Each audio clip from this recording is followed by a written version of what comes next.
kinalabit ako. And sabi niya, mag-partner naman tayo dito. Actually, bago niya ginawa yun, I actually emptied my cup. I was looking for a mentor. I was looking for someone who could lead me. Nag-submit ako sa kanya. With his military kind of leadership, marami naman akong realidad na natutunan din sa kanya. And it is because of him that kaya po kami nabuo na founders at kami po ay ginagabayan niya sa bawat araw. At nagkataon, yung mga kinausap niya mga tao, pare-pareho po kami ng puso, isip, na magkaroon man lang ng company. Not only for us to become rich, but to be of help sa marami pa pong tao, kagaya po ninyo. And what's next after kumita tayo, yumaman? Eto na lang po, makapalayo tayo ng konti, pero ang company, meron po tayong foundation, and that's called Icon Cares. Pero ladies and gentlemen, I would like for him to just introduce that later on. Ayoko po masyadong patagalin. Ladies and gentlemen, pag tinawag ko pangalan niya, okay na ba, palakpakan lang po natin. Wala na yung ahu-ahu. Wala na yung ganun. Kasi we are professional network builders here. Ladies and gentlemen, palakpak nga po kayo. Pag tinawag ko po siya, palakpakan mo natin ha. At gusto ko po pahiram na po ninyo yung buong attention sa kanya. Kasi pag hindi niyo po pinahiram yan, tapos nadidistract siya, bumabalik siya sa umpisa, actually, uulitin niyo yung presentation. Okay lang ba yan? So, ladies and gentlemen, without further ado, my mentor, the person behind Icon Elite Corporation. Ladies and gentlemen, Mr. Gary Valenciano! Gary Fernandez, palakpak ba? Maraming salamat po. Palakpak po po. Thank you so much.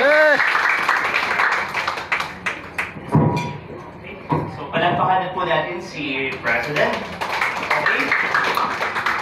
Palakpakan po natin si Sir President. Yan. Feel mo yung... Kamusta na po kayo? Okay? Okay lang po ba? I request everybody. Okay lang po ba na pwede po ba tayong focus po tayo dito? Medyo kailangan tanggalin po muna natin lahat ng cellphones. Okay lang po ba yun? Yeah. 10 minutes lang po ako magsasalita. Hindi na po natin patatanggalin. Okay lang? Okay. Hello? Hello? Okay. Naririnig niyo po ba ako? Yes. Okay. Ganito po, ladies and gentlemen. Actually, kaya po ako nandito, kami po nandito, hindi para po sa recruitment. Hindi rin po tayo pumunta dito para po sa mga bagay. Kasi nung nagpunta po ako dito sa Davao, iniiwasan ko po yung mga taga-Davao. Okay lang po ba sabihin ko po sa inyo kung ano po ang point of view? Ngayong morning, kailangan ko lang po natin mag-usap. I request everybody, wala mo lang pong lalabas. Okay lang po ba? And wala po munang magsi-cellphone. At wala pong lilingon sa katabi. Focus lang po muna tayo dito. Okay, i-acknowledge ko po yung presence po na nag-invite sa inyo. Okay? Okay lang po ba na pasalamatan natin yung nag-invite sa inyo ngayong afternoon? Okay? And third, ganito po. Medyo maliit po kasi ako. Pwede po ba ako dito? Yeah. Okay. So, hindi po tayo pumunta dito, sir.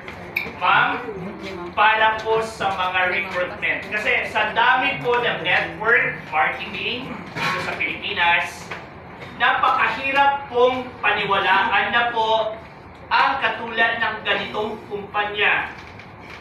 So super po sa dami po ng company sa Pilipinas, minsan hindi na ho natin kayang pagkatiwalaan.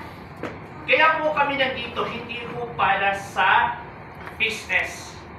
Pag-uusapan lang natin kung ano at kamusta na po kayo. Kasi pag pinag-usapan po natin ang network marketing, dapat yumaman ka na. Dapat hindi ka lumilipat. Dapat umaasenso ka na.